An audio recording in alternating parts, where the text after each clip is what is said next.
जमशेदपुर के डीसी कार्यालय के समक्ष विरोध प्रदर्शन। यह विरोध प्रदर्शन पंचायतों को नगर निगम बनाने के खिलाफ हो रही है।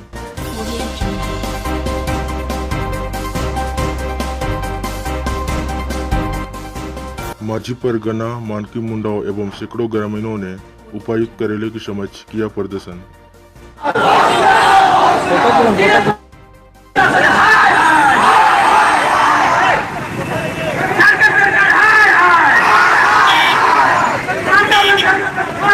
लेकिन झारखंड सरकार का नगर विकास विभाग ये योजना तैयार करके रखा है और जिस दिन आप कमजोर होंगे, अभी 4 महीने 2 महीने में कुछ नहीं होने जा रहा है, लेकिन यही सरकार यही रघुवर दास सरकार यदि फिर से आई तो निश्चित रूप से यकीन मानिए इस क्षेत्र को पंचायत बना दिया जाएगा।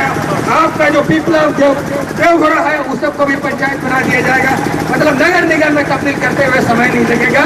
इसलिए अगर आप लड़ना चाहते हो तो आगे पीछे सारा चीज को देख करके समझ करके लड़ो और लड़ाई जीत होगी। ये हम बताते हैं, इसी बार हम लड़ाई जीत सकते हैं बशर्ते कि हम तरीका से लड़े।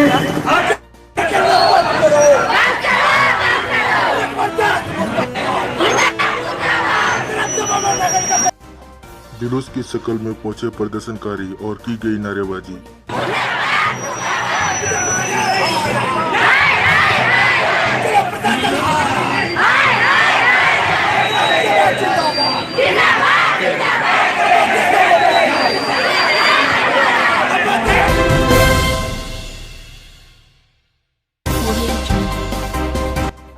नौ अगस्त को रिगल मैदान बिष्टुपुर में विश्व आदिवासी दिवस समारोह का आयोजन किया जाएगा। आदिवासी छात्र एकता केंद्रीय कमेटी ने प्रेस कॉन्फ्रेंस करके इस कार्यक्रम की जानकारी दी। इस कार्यक्रम में कई वक्ता शिरकत करेंगे एवं कई कार्यक्रम आयोजन किए गए हैं।